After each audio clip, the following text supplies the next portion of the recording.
टक्केवारी बघून डोकं चक्रावतंय. थांबा, तुमची मराठी लेक्चरवाली आली. मित्रांनो, शेकडेवारी म्हणजे दुसरं तिसरं काही नसत. 100 पैकी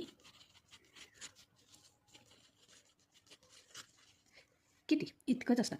गणितात याला आपण या चिन्हाने दर्शवतो. कोणतं आहे ते? टक्केवारी. समजा आता बघा, 50% काय सांगितलं मी? 50% म्हणजेच 100 पैकी 50 काय येणार आहे? 100 पैकी 50 म्हणजेच काय? 100चा अर्धा भाग काय रे? 50. आणि 25% म्हणजे 100चा पावभाग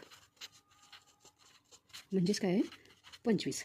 छेद नेहमी 100 करायचा की काम फत्ते. उदाहरणार्थ बघा, 3/10चे टक्के करायचे असतील तर वर आणि खाली आपल्याला काय करावं लागेल? छेद काय करावं लागेल? 100. तर वर आणि खाली काय करूया? 10ने गुणूया. काय होणार आहे? 3/10 आणि 10 गुणिले 10 म्हणजेच काय येणार आहे? 10 त्रिक 30 आणि 10 10 100 म्हणजे 100पैकी किती रे?